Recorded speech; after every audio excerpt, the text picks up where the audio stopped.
Bismillahirrahmanirrahim.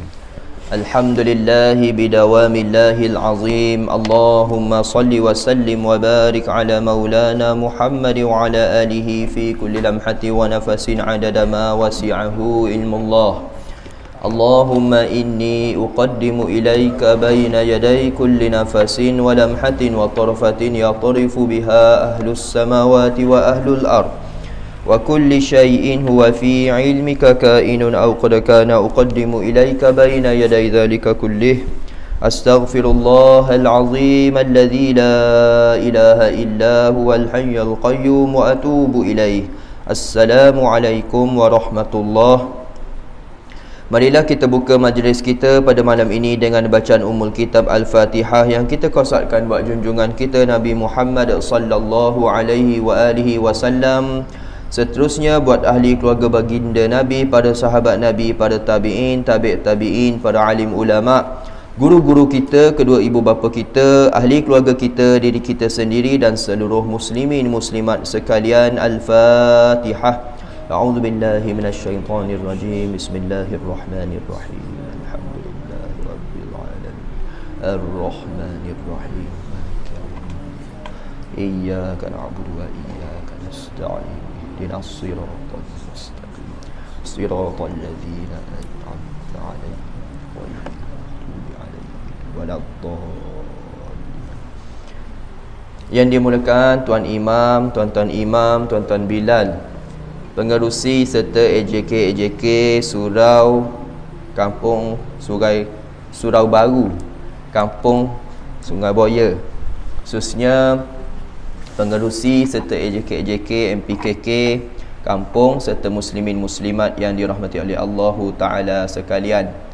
Alhamdulillah, marilah pertama dan selamanya kita mensyukuri nikmat yang telah dianugerahkan oleh Allah Ta'ala kepada kita semua dengan sebenar-benar kesyukuran kepadanya. Dan marilah kita perbanyakkan ucapan salawat dan salam ke atas junjungan kita Nabi Muhammad sallallahu alaihi wa alihi wasallam.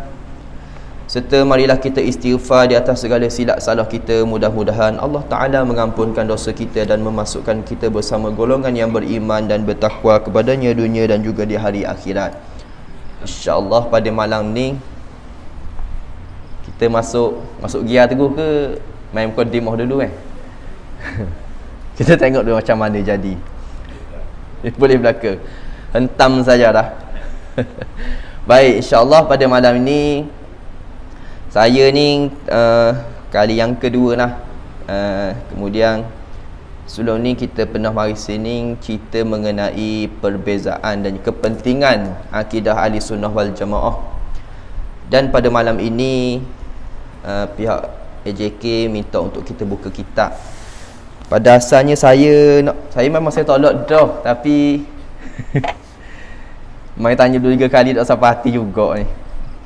Pandai dia main angin kita tu. Tak tertolak kita.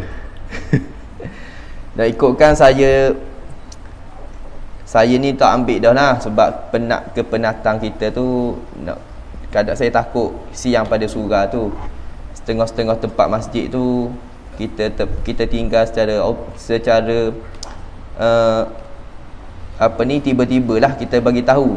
Petang kita bagi tahu, minta maaf malam ni tak boleh. Benda tu biasa jadilah.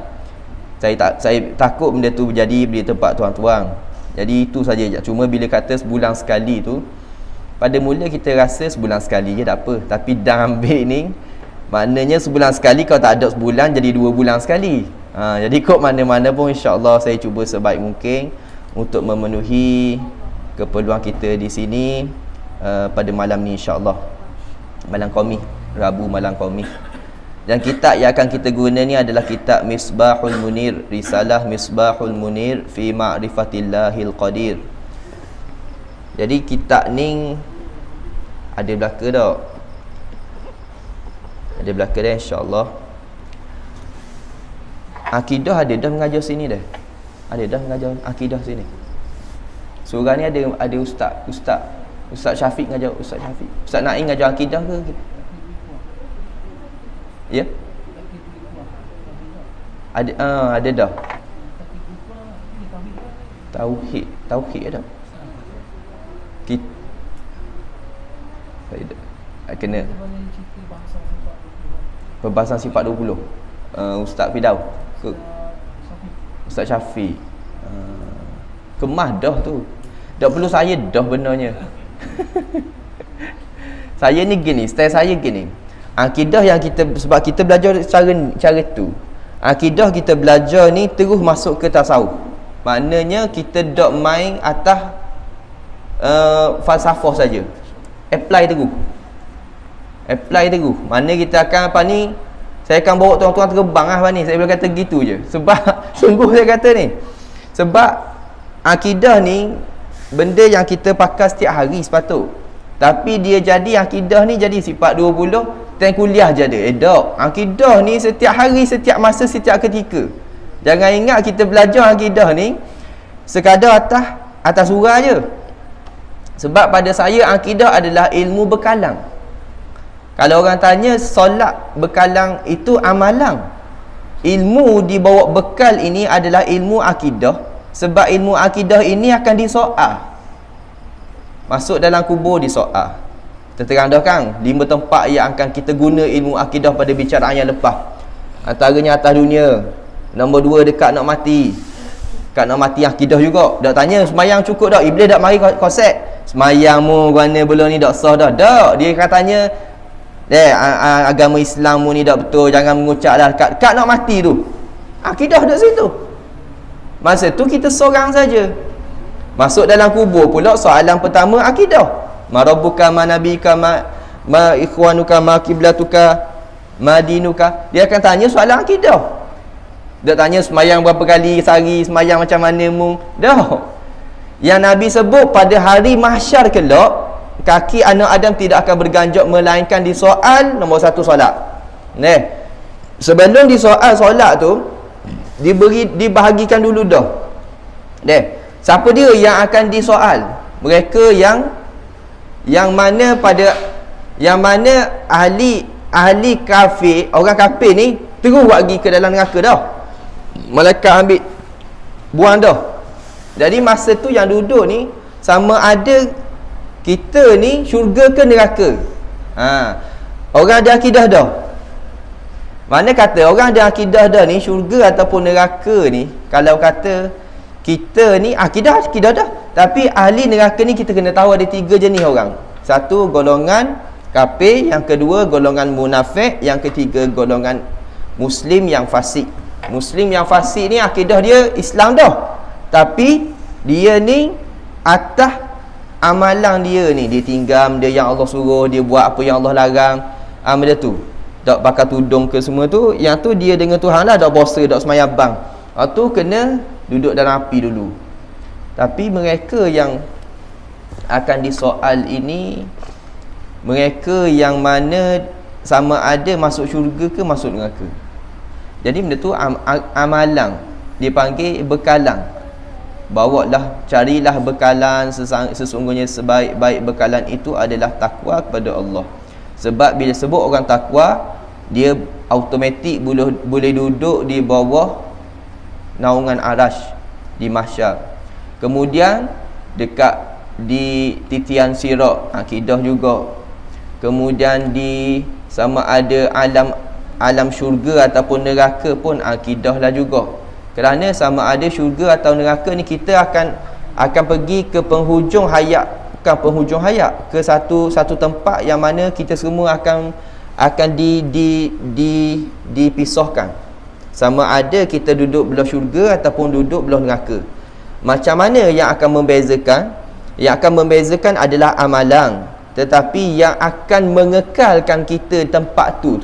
Siapa masuk dalam syurga sebab amalan dia, kok mana-mana pun tak akan masuk dalam neraka dah. Tapi siapa yang masuk dalam neraka, kalau akidah dia masih Islam, penghujungnya balik semula ke dalam syurga. Begitu. Maka akidah ini adalah bekalang sebenarnya. Maka kenapa kita kata akidah ni sifat 20 habis dalam atas surah je? Tak boleh. Patutnya setiap masa.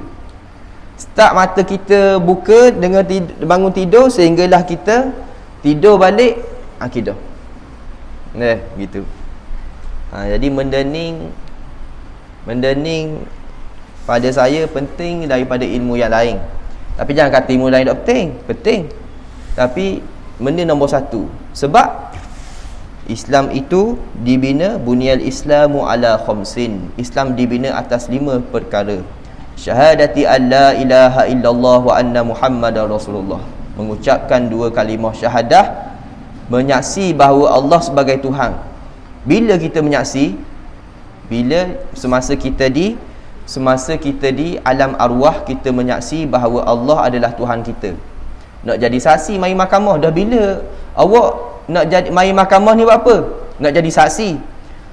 Saksi pasal kes apa? Kes kecurian. Berlaku kat mana? Kat rumah saya.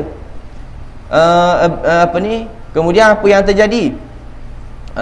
Saya tak ada kat rumah.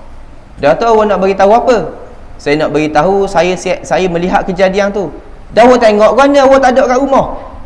Saya saksikanlah kejadian tu, tapi saya tak ada kat rumah. Kan pening gitu. Menyaksi dah kalimah syahadah, menyaksi. Dah bila menyaksi? Maka soalan tu mari timbul. Dah kita menyaksi bila kan? Nak syahadah kan? Maka syahadah itu telah pun kita ucapkan semasa di alam arwah, di alam roh. Menyaksi bahawa alastu bi rabbikum, Allah berfirman alastu bi rabbikum, maka kita semua menjawab bala syahidana, bahkan ya Allah kamulah Tuhan kami. Itulah penyaksian kita yang pertama, dan selamanya akan disoal tentang penyaksian tadi lah. Maka akidah ni dia nak beri kita ni ingat balik penyaksian yang telah kita menyaksi. Kita nak kenal Tuhan kita. Semayang ke siapa? Ke Tuhan. Tuhan hok mana? Tuhan Allah. Allah tu siapa? Kan pening nak jawab gitu kan. Maka akidah ni lah dia akan menerangkan kita siapa Tuhan kita, bagaimanakah keadaannya, sehinggalah terbezanya kita dengan Tuhan, dengan manusia, dengan makhluk. Tu matlamat kita nak belajar. Dan tauhid ini ada matlamat dia. Apakah matlamat kita belajar ilmu tauhid? Nak mengesakan Allah di hati kita. Di dalam hidup kita ni, kita nak hanya melihat saja. Melihat dia saja yang esa. Sebab Allah berfirman huwal awwalu wal akhiru waz zahiru wal batinu. Dia yang awal, dia yang akhir, dia yang zahir, dia yang batin. Dia yang zahir ni maksudnya dia zahir. Dah apa kita boleh tengok? Kita yang terhijab dari memandang dia. Dan dia yang batin, dia yang tersembunyi. Sabah pun kita tak boleh tengok. Tapi ada kata sembunyi siapa tidak nampak terus. Dah. Orang mari nak mi goreng depan kita makan. Sedap mi goreng ni. Akhirnya lepas sudah makan, terima kasih mi goreng. Mudah kenal. Mu patut terima kasih ke tuang yang goreng mi goreng. Bukannya terima kasih kepada benda tu. Kita duduk atas dunia, kita melihat alam. Duk marah siapa kepada hakikat. Marah sangat siapa tak boleh nak terima kenyataan. Marah ke siapa? Perbuatan tersebut perbuatan makhluk ke perbuatan Allah? Tu hakikat. Maka akidah ni dia nak bawa kita daripada melihat yang banyak kepada melihat yang satu. Itu matlamat dia. Tu ilmu tauhid. Bukan sekadar ilmu duduk atas kitab. Duduk atas kitab budak-budak boleh belajar. Hari ni kita nak tukar dari ilmu tauhid duduk atas kitab, nak menjelma terus di hadapan kita. Biar solat, sebab solat kita ni juga sepatutnya kita jelmakan di dalam hidup kita juga. Contoh, kita semayang kiblat kita ke Kaabah dalam solat dipanggil Kaabah syariat dalam semayang. Di luar semayang, Kaabah kita mana? Kiblat kita di mana? Kita ada kiblat pada luar semayang, kena ada kiblat juga. Di mana kiblat kita? Sebab itulah kita kena beza kiblat atas fizikal dengan kiblat atas hakikat. Kiblat fizikal ni betul kita menghadap ke satu arah, yakni Kaabah. Tetapi kiblat hakikat kita, di mana kita menyaksi, di mana kita menghadap, di situlah Allah. Kita akan menghadap ke tempat yang sama. Iaitu kita akan memusatkan hati kita kepada Allah. Walaupun kita tak pernah pun pergi ke Mekah lagi sekarang ni. Tak pernah pergi haji, tak pernah pergi umrah. Tapi kenapa kita menghadap ke arah yang sama? Sebab kita diperintah. Maka itu adalah arahan nak menghadap kepada satu arah, yakni Kaabah. Esok-esok Kaabah akan dirobohkan, akan diruntuhkan. Baik Masjid Aqsa tak ada Nabi kata kena runtuh, tapi Kaabah ada kena runtuh. Maka kita jangan bimbang, Masjid Aqsa tidak akan diruntuhkan. Ke mana-mana pun Islam akan selamat. Sebab sekarang ni Israel dia sebelum 7 Oktober baru ni, mereka hanya menunggu masa sahaja untuk Masjid Aqsa tu runtuh. Dia bina bawah-bawah nak bagi struktur tu rosak. Tunggu sedikit masa. Kalau tak berlaku 7 Oktober, akan ada beberapa perkara yang akan berlaku. Antaranya Palestin akan dibuang dari peta. Yang kedua, antaranya adalah Masjid Aqsa akan runtuh. Maka mereka buat tu balik tadi. Maka kiblat kita di luar semayang adalah kepada Allah. Kepada perintah Allah. Di dalam semayang kepada perintah Allah juga. Boleh kita menghadap ke arah lain? Tak boleh. Kerana kita menghadap ke sana kerana perintah Allah juga. Maka kiblat kita adalah perintah Tuhan. Di luar semayang kita juga adalah menghadap ke arah perintah Tuhan. Maka kita berjual beli mengikut syariat yang Allah aturkan. Kita bernikah kahwin mengikut syariat yang Allah aturkan. Itulah akidah.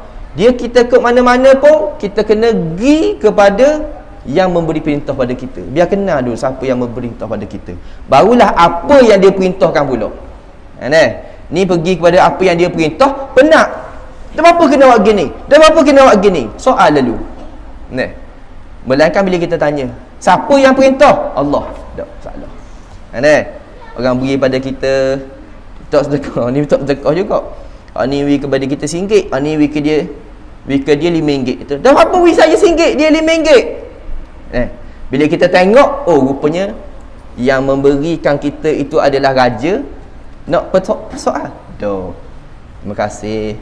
RM1 kita tu kita akan simpan, tak akan guna walaupun RM1, kerana ia sangat bernilai.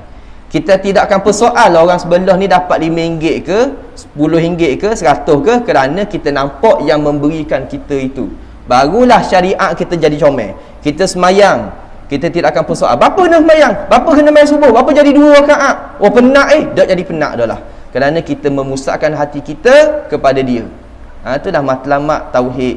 Dia nak bawa kepada seluruh kehidupan kita ni kepada menjadi kehidupan yang bertuhan. Bukan kehidupan yang bersyariat semata. Kehidupan yang bersyariat semata akan habis atas dunia. Kita akan soal sokmo. Banyak pahala aku malam ni. Ataupun orang kata, mung kemah mung ibadat kemah, rasa gong, rasa bangga. Tapi bila kita buat ibadat kerana dia, orang tahu ke tak tahu ke, tak ada masalah. Orang persoal kita beri, antaranya cerita kisah wali tu Orang wali tu isteri dia pesan sokmo, janganlah awak begitu, kayak gi mu mati kayak gi. Awak mati kayak gi, abang. Tak ada orang nak semayang kau awak kayak gi. Orang wali tu suka. Dia kata, tengok dengar sini. Aku mati kayak gi, Raja khalifah akan semayang ke mayat aku. Amirul Mukminin akan semayang ke mayat aku. Dibuat benda. Satu ketika khalifah tu dia rasa panah duduk dalam istana dia. Lalu dia keluar mengelilingi tengok rakyat. Siapa satu lorong dia tengok ada seorang lelaki tengah terbaring atas tanah. Kemudian dia pergi tengok, cek rupanya mati. Dia pun panggil, "Wai, semua mari sini. Ni mati ni." Orang tak kenal masa tu, mana ada tepek muka-muka YB zaman tu. Orang tak kenal. Sini mari tengok ni mati, akak jom tolong. Orang tengok, siapa dia? Kumur ramai-ramai. Biar itu Hak ni, biar. Sehinggalah khalifah tu pelik, sebab apa orang buat gini Lalu kemudian barulah diseru bahawa ni arahan khalifah, akak dia. Barulah orang pun mari. Khalifah mari akak ramai-ramai. Akak semua tu buat pergi kat mana? Kat rumah dia. Sampai kat rumah dia, bini dia pun menangis. Dia kata, aku royak dah dulu, jangan nak buat juga. Lalu mereka pun mengusahakan mayat tersebut sehinggalah selesai dikebumikan. Barulah disolatkan oleh khalifah. Kemudian mereka pun khalifah pun tanya isteri dia, Balu tu, apa amalan suami awak ni? Lalu itulah isteri dia cerita bahawa semasa hayat dia ini, dia bekerja siang, dia cari piti banyak-banyak. Malam dia pergi beli arak, dan dia pergi ke tempat pelacuran, dan dia pergi bayar ke orang puang. Dia suruh balik Aku baju dah belakang kamu. Dosa duduk sini. Arak dia beli buat balik ke rumah, siapa dalam rumah dia akan hancurkan arak tu. Orang tengok dia ini kaki arak dan kaki perempuan. Disebabkan itu orang kenal dia sebagai kaki ahli maksiat. Tapi adakah dia kisah? Tak kisah Sebab apa? Sebab dia pandang kepada pandangan Allah. Begitulah kita syariat. Kita solat ke, kita benda ke, kita baca buat sesuatu benda pun dah sok tengok orang. Kita buat semata dia. Contoh kita ambil satu benda. Kita ambil satu benda-benda kita pakai baju hijau hari ni. Berapa kita pakai baju hijau? Tanda solidariti kita kepada Palestin. Adakah Allah tak pandang? Allah akan pandang. Walaupun dengan hanya memakai pakaian hijau saja. Sebab benda kerana sekecil-kecil benda yang kita buat, tapi hari lain ataupun orang lain pakai baju hijau, tak ada niat pun nak untuk solidariti kepada Palestin. Dapat pahala sama tak? Tak. Gitulah. Macam kita juga. Kita ludah. Kita ludah. Seorang ludah, satu tak dapat benda. Buang kohok je. Yang kedua ludah kufur. Sebab apa?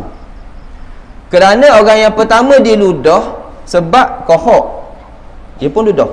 Yang kedua, sambil dia ludah, dia niatkan di depan dia tu Kaabah. Kufur tak? Kufur. Atas perbuatan yang sama. Beza kat mana? Beza sini.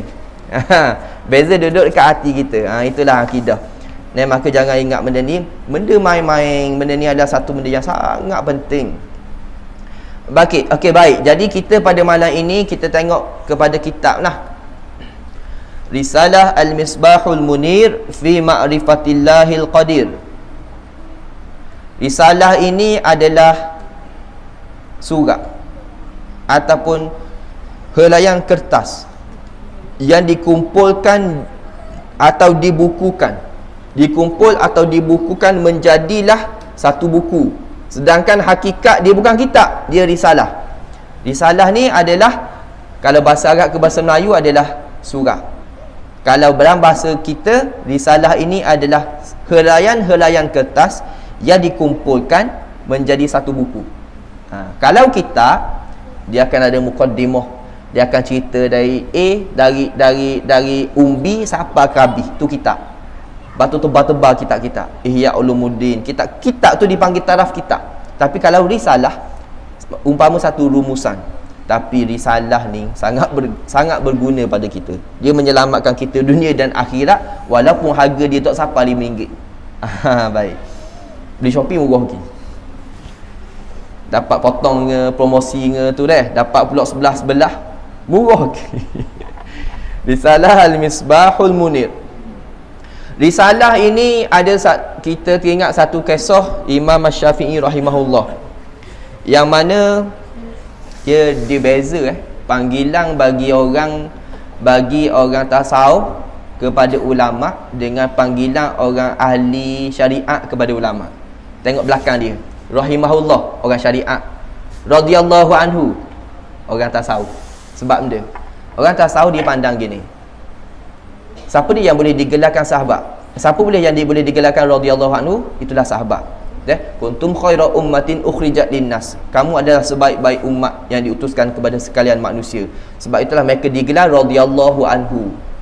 Ada ayat yang lain menyatakan bahawa mereka ini Allah beri janjikan radhiyallahu, ridwan kepada mereka. Maka mereka digelarkan radhiyallahu anhu. Maka ulama kata para sahabat Nabi gelaran mereka adalah radhiyallahu anhu. Selain daripada tu adalah rahimahullah.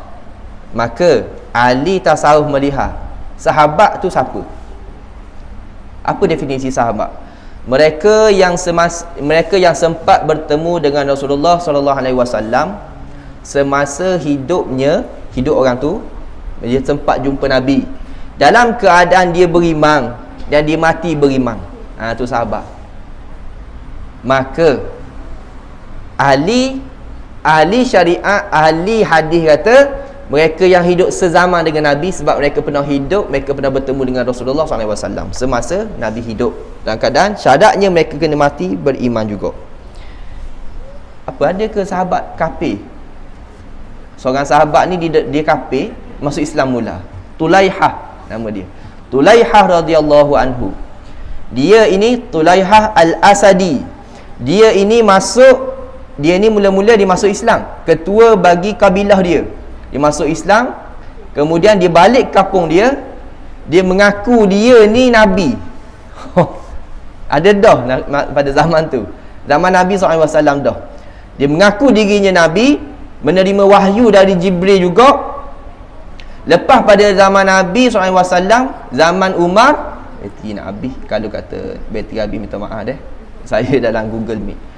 Kalau apa dah, mana dia? Okey. Dan dia ini zaman Saidina Umar masih hidup dan diperangi oleh sahabat-sahabat, dan dia membunuh ramai sahabat Nabi. Tulaihah. Maka lepas pada tu, Tulaihah, dipendekkan cerita, dia Islam balik. Dia masuk Islam balik, dia tawakal, dia pergi kepada Saidina Umar. Saidina Umar memang nak pacung lah dia, membunuh ramai sahabat dah. Dan Tulaihah kata, perbuatan saya yang membunuh sahabat, mereka semua mati syahid. Awak tak perlu bimbang apa yang jadi pada mereka, sebab mereka telah pun mendapat syahid, masuk syurga dah belaka. Adapun saya sekarang, saya telah pun masuk Islam. Apa benda yang Saidina Umar nak buat ke saya, kau pandai lah. Maka Saidina Umar tak jadi bunuh dia. Dipendekkan cerita, Tulaihah berjanji, mu tengok Amirul Mukminin, aku masuk Islam kerana Allah, bukan kerana mu. Aku akan ganti balik perbuatan aku dulu untuk membanggakan Islam pula lepas ni. Antaranya dia masa zaman Saidina Uthman. Saidina Uthman ni dia masa tu berperang guna kapal dah. Saidina Uthman adalah dalam Islam ni, dalam tamadun manusia ni, antara yang menggunakan kapal dalam peperangan dalam tamadun Islam kita ni adalah Saidina Uthman lah permulaannya. Maka Tulaihah ni dia nak apa ni, dalam satu delegasi kapal nak berperang ni, kapal yang besar oleh musuh tu tidak berjaya didekati. Tidak berjaya sebab dia sangat kuat. Kok mana-mana pun kena naik ke atas, kontrol atas, baru boleh menang. Maka Tulaihah kata, mulai apa diri aku ke dalam kapal tu. Maka dia orang pun marah-marah, semakin nak suruh juga. Lepas diri Tulaihah ke dalam kapal, Tulaihah pergi bunuh belaka orang dalam kapal, dan dia mengkontrol kapal tersebut, menang perang di laut. Tulaihah banyak lagi dah cerita dia tu. Nak kata ada sahabat Nabi yang begitu, masuk Islam, kufur, masuk Islam mula, tapi digelarkan radhiyallahu anhu sebab dia mati ke dalam Islam. Bagi ahlillah, orang tasawuf, ahlillah gelaran dia, mereka menggelarkan ulama-ulama juga sebagai radhiyallahu anhu, ulama muktabar. Sebab mereka ini semasa hidup mereka ada cerita yang pernah bertemu dengan Rasulullah SAW secara sedar. Itu batu mereka gelarkan sebagai radhiyallahu anhu juga. Secara sedar tu, cara yaqazah tu, itu perbahasan yang lain. Kita nak tengok, ada setengah, kita aja tengok tak Radio Aikim, dia sebut ulama tu radhiyallahu anhu. Kita jangan jadi heran pula. Gelaran radhiyallahu anhu tu bagi orang tasawuf, gelaran rahimahullah bagi orang syariat. Imam Syafi'i, imam kita ni, dia mengirimkan satu surat kepada gubernur pada masa tu, gubernur Mesir, atas satu masalah yang gubernur Mesir hadapi. Tapi dijawab oleh Imam Syafi'i dengan satu surat. Surat itulah dinamakan risalah, dihantar kepada gubernur Mesir tersebut. Tetapi masalahnya, surat dia ni macam kitab. Tebal boh, kitab risalah. Batulah sekarang ni ada satu kitab karangan Imam Asy-Syafi'i, iaitu dinamakan Ar-Risalah. Sebenarnya bukan niat Imam Syafi'i nak tulis kitab, tetapi nak tulis surat kepada gubernur. Tetapi dalam risalah dia itu, surat dia itu, ada belaka cerita nak buat macam mana nak istinbat hukum, macam mana nak keluar hukum siapa kepada boleh jadi orang aling tu. Dia buat satu surat baru, bukan kitab lagi. Hebatnya imam kita, Imam Syafi'i. Itu dipanggil risalah. Maka dikehendaki di sini adalah helaian-helaian kertas yang dibukukan. Risalah Al-Misbahul Munir, iaitu lampu, misbah tu lampu, Al-Munir yang menerangi, fi ma'rifatillahil qadir, di dalam mengenal, makrifah itu mengenal Allah Al-Qadir, yang bersifat dengan maha penentu. Disusun akan dia oleh Abdul Aziz bin Ismail Al-Fatani yang bermukim di Kampung Paloh, Bunuk Payung, Kota Baharu, Kelantan, Malaysia. Abdul Aziz ni, dia ni tuk guru pondok jugalah, orang panggil Baba Zik. Baba Zik ni ada seorang anak, nama dia tak silap nama Sabariah, dikahwinkan dengan Baba Baba Patani tu. Ni menantu dia lah Baba tu, Baba Ismail Sepanjang tu. Yang kita sangat tahu sangat alim, kita boleh kata pada zaman ni antara orang yang alimnya dia lah. Orang Patani ni hebat-hebat. Patani ni negeri orang Islam dulu. Dia di selatan Thailand. Hari ni saya baca tadi berita menyatakan bahawa Thailand dia nak gali juga segenting kera. Dia dekat Thailand ni, dia ada satu tempat tu sangat runcing, kemudian dia besar balik. Yang runcing tu lebih kurang 100 km, dan mereka nak gali buat macam terusan Suez. Terusan Suez di Mesir.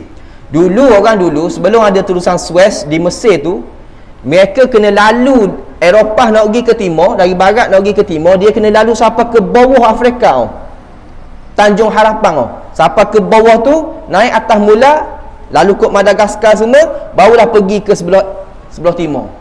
Bila satu masa mereka menggali dia panggil ada satu tempat yang runcing dekat Mesir tu, Suez. Maka dia gali, dia panggil terusan Suez. Maka sekarang ni orang tak lalu dah ke Afrika melalui kapal. Orang akan lalu melalui terusan Suez. Dari Mediterranean tu, Eropah semua tu, turun masuk ke terusan Suez, turun mari ke sebelah kita. Nak pergi ke India ke, nak pergi ke mana-mana lah, Jepun ke, dia akan lalu kat tu. Kemudian bila lalu sampai dekat India, lalu sampai dekat belah kita ni, Selat Melaka, kena lalu sampai ke Singapura, naik ke atas mula.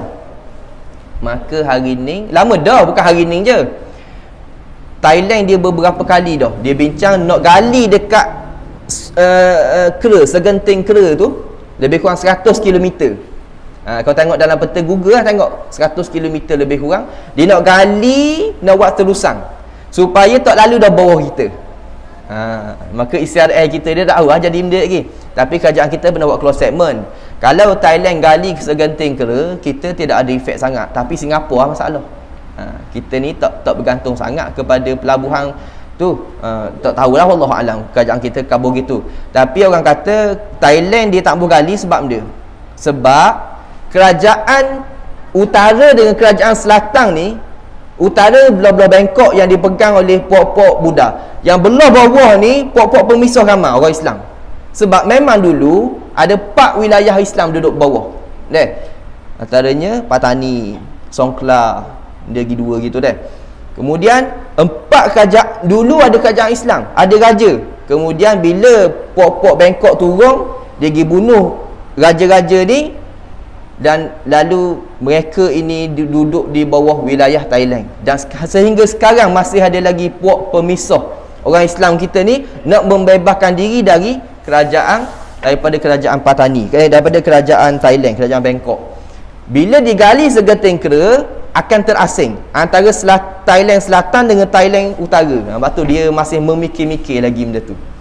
Kalau dia gali juga, gali tak masalah. Tapi secara politiknya akan berlaku masalah sikit di sebelah Thailand tu.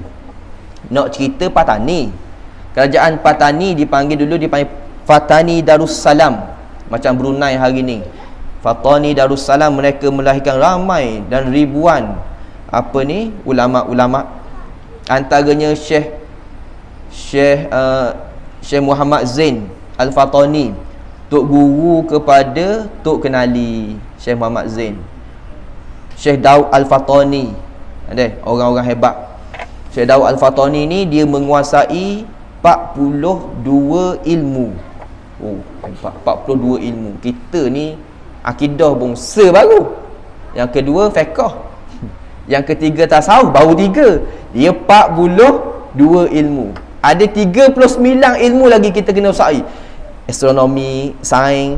Syekh Daud Fatani ni, menurut riwayat, Dia masa dia hidup masa dia ni belajar di Mekah, dia buat balik ke Patani satu ilmu yang boleh menghasilkan mah. Macam yang Qarun penuh ada. Dia boleh buat mah. Dan dia tulis kitab cara buat mah. Dia balik ke rumah dia ke Patani dan dia tunjuk kepada mak dia, mak tengok ni, mah saya boleh buat. Dia ambil kupu-kupu besi jadi mah. Tu yang Qarun buat hari tu. Kemudian mak dia kata, aku atau mu jauh-jauh dok suruh mu belajar buat balik benda ni. Balik mula belajar ilmu betul-betul. Balik mula. Akhirnya dia pun lepas dia belajar dia pun fikir tentang kitab dia, kitab yang buat emas tu. Akhirnya dia pun bakar kitab tu. Dia kata kitab ni bahaya, akan menyebabkan berlaku kerosakan pada umat Nabi sallallahu alaihi wasallam. Maka dia pun bakar kitab tu. Abdul Aziz bin Ismail Al-Fatani, okey, ni tuan pengarang kitab kita ni, bermukim di Kampung Paluh. Dia pernah lari lah. Antaranya kita tengok dulu Baba Mik Pondok Seligi. Dia ni lari dari Thailand juga sebab pok-pok ni cari dia. Dia lari pergi ke Seligi dan dia buka pondok di nu. Orang-orang alim belaka yang berjuang. Bunuk Payung, Kota Baru, Kelantan, Malaysia. Sekarang ni pun ada lagi raja-raja Patani dulu yang lari duduk kat sini. Maksudkan kata raja tu hidup lagi, maksudnya anak keturunan dia tu lah. Dia.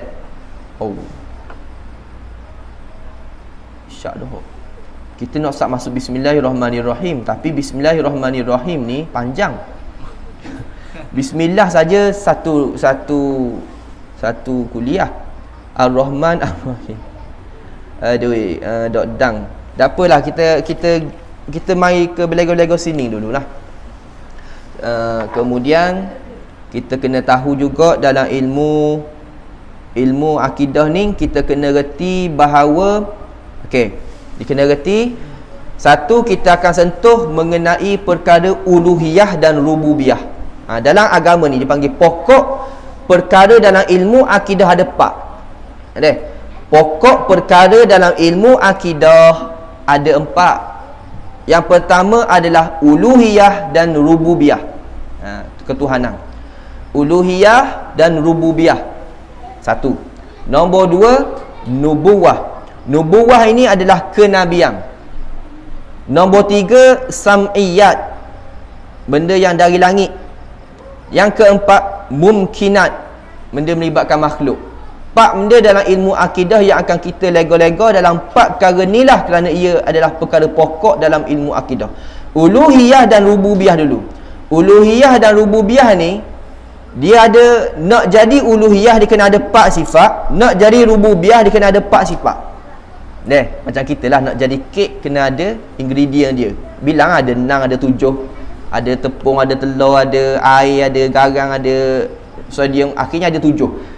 Uluhiyah, nak jadi ketuhanan ni, uluhiyah ni, dia mesti ada 4 sifat. Sifat ni biasa sebut dalam ilmu sifat 20. Yang pertama nafsiyah, 2 salbiyah, 3 ma'ni, 4 maknawiyah. Jadilah dia Tuhan, uluhiyah. Tak habis lagi. Yang kedua pula rububiyah.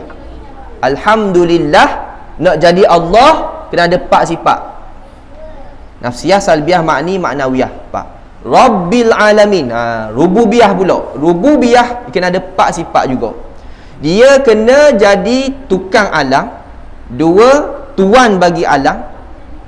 Mandu pun dia, buruh buat kerja pun dia, tuan, tukang, pentadbir alam, pemerintah alam. Pemerintah mengarah, mentadbir alam. 4. Rububiyah 4, uluhiyah 4. Tuan, tukang, pemerintah, pentadbir. Barulah dia ni layak jadi Tuhan yang bersifat dengan rububiyah. Maka Allah ada dua-dua ni, uluhiyah dan rububiyah. Baru sah dia tu jadi Tuhan. Yang kedua nubuwah. Nubuwah ini hal kenabian. Kenabian ini ada 4 sifat dia: siddiq, amanah, tabligh dan fatanah. Baru jadi Nabi. Siapa nak jadi Nabi, 4 sifat ni kena ada dia, pada dia: siddiq, amanah, tabligh dan fatanah. Lepas tu bila orang kata dah mung ni duduk main Yahanana, baru ni kita buat apa? Alhamdulillah, tahniah lah atas penganjuran maulid. Buat maulid ni semua Yahanana semua ni siapa mendewa-dewakan Nabi siapa ke martabat, siapa ke Tuhan. Kita kata, mu dah belajar akidah ke? Kita mengangkat Nabi atas sehingga ke martabat nubuwah saja, bukan sehingga ke martabat uluhiyah dan rububiyah. Batu penting kita kena tahu, kita mengangkat Nabi kita ni sehingga takat mana. Batu Nabi kata, jangan kamu mengagungkan aku sebagaimana sebagaimana Nasara mengagungkan Nabi Isa. Ada Wahabi ambil, jangan kamu mengagungkan aku. Berti sampai setakat tu. Dan penghujung hadis sebagaimana orang Kristian mengagungkan Nabi Isa. Bagaimana orang Kristian mengagungkan Nabi Isa?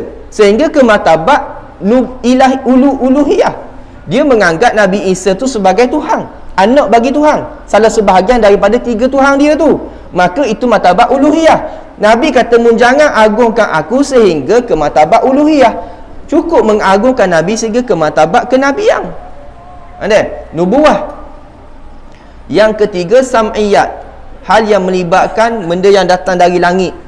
Benda yang kita dengar, yakni Al-Quran, hadis, khabar mutawatir, semua itu adalah sam'iyat. Kita kena tahu bahawa apa yang Nabi ucapkan dalam sabdaan Nabi juga, wa ma yantiqu anil hawa in huwa illa wahyu yuha. Apa benda yang Nabi ucap, yang Nabi buat, semuanya atas dasar wahyu. Sebab tu ada orang persoal, dah Nabi kahwin lebih daripada 9 orang tu, PSM dia pula. Dia tanya kita gitu. Kita nak kata mana? Kita nak kata Nabi ikut nafsu? Tak. Kerana disebut dalam Al-Quran, Allah sebut wa ma yantiqu anil hawa. Tidak apa benda yang Nabi ucapkan. Ucapkan itu bukan saja ucapan mulut, tetapi perbuatan Nabi, ikrar Nabi. Apa benda yang mari dari tubuh badan Nabi ini, in huwa illa wahyu yuha, melainkan dengan wahyu Allah Ta'ala semata-mata. Nabi tidak akan buat melainkan dengan perintah Tuhan. Maka kalau kita nak bahas dalam bab tu, kita tanya balik dah, Nabi Sulaiman 1000 orang isteri, Nabi Daud 100 orang isteri, 99. Orang yang ke 100 tu mak Nabi Sulaiman. Apa pun tak soal gitu, tak tanya soalan yang sama. Dia tak soal. Yang keempat, mumkinat, hal yang melibatkan makhluk. Ada 4 jenis makhluk atas dunia ni. Satu, makhluk maujud ba'dal adam. Makhluk yang maujud, yang wujud ba'dal adam, selepas daripada ketiadaan. Makhluk yang ada sebelum daripada ada ni dia tak ada. Kita semua sekarang ni, sebelum daripada ni kita tak ada. Ada tarikh lahir, beranak, sekarang kita hidup. Yang kedua, makhluk ma'dum ba'dal maujud. Makhluk yang tiada selepas daripada ada. Orang mati. Pok duduk dalam Said Yahya. Orang yang ahli kubur tu adalah makhluk yang telah tiada selepas daripada adanya mereka. 2. Yang ketiga, makhluk Tuhan juga adalah makhluk mungkin fi alimallahu annahu lam yujad. Makhluk yang mana di dalam ilmu Allah dia kehendak tidak akan buat, tidak akan wujud. Makhluk ataupun dipanggil mungkin fi alimallahu annahu lam yujad, makhluk yang mana dalam ilmu Allah tidak akan diciptakan. Contohnya, berimannya Abu Jahal, kufurnya Abu Bakar As-Siddiq. Benda tu makhluk dalam ilmu Allah yang Allah tidak akan buat. Kemudian yang keempat, makhluk yang keempat iaitu mungkin sayujad, makhluk yang lagi akan diadakan. Budak yang akan beranak pukul 10 pagi, 10 pagi, sekarang ni baru 4 cm mak. Tak ada lagi. Lepas tu pukul 10 dia pun beranak, barulah dia jadi makhluk yang telah pun dijadikan. Sebelum tu makhluk mungkin sayujad, makhluk yang lagi akan diadakan. Contohnya esok 16 hari bulan. Kenapa berlaku esok? Tak tahu. Apa benda yang jadi esok, makhluk-makhluk benda yang duduk dalam hari esok, apa benda yang jadi pada mereka telah pun ada dalam ilmu Allah dah malam ni. Selama-lamanya ada dulu dah, sejak azali. Maka esoklah sampai masa jadi. Sama ada kita ke ataupun kumang ke seekor, semut ke besar mana, ada belaka dah Tuhan atur. Mu akan pergi mana, mu akan jadi benda esok, nyamuk ke benda ke, habis Tuhan atur belaka sampai ke Z alam ini. Itulah 4 perkara ataupun pokok dalam ilmu akidah. Setakat ni dulu. InsyaAllah pada minggu yang akan datang minggu pula, bulan yang akan datang, kita masuk pada Bismillahirrahmanirrahim. Jangan bimbanglah kalau kata nak kata kitab ni nak belajar malam ni kita baca habis lalu dah. Tapi kita bukan kehendak mari baca kitab, kita kehendak mari syarah. Maksud kata agar sama-sama kita faham, kita kongsi apa yang kita faham kepada tuan-tuan agar kita sama-sama faham, dan benda tu akan memberi, kita mengharapkan agar Allah Ta'ala memberikan kepada kita kefahaman yang mana kita dapat tanpa melalui jalan belajar. Itu dipanggil ilmu laduni lah. Minta maaf ada terkasar bahasa, ada terlebih bicara. InsyaAllah kita bertemu pada bulan yang akan datang. Wallahu ta'ala a'lam. A'udzubillahi minasyaitanirrajim. Bismillahirrahmanirrahim. Alhamdulillahi bidawamillahil azim. Allahumma salli wa sallim wa barik ala maulana Muhammad wa ala alihi fi kulli lamhati wa nafasin adada ma wasi'ahu ilmullah. Allahumma faqihna fid din wa 'allimna ta'wil wahdina siratikal mustaqim. Rabbana atina fid dunya hasanah wa fil akhirati hasanatan wa qina adzaban nar. Walhamdulillahi rabbil alamin. Assalamualaikum warahmatullahi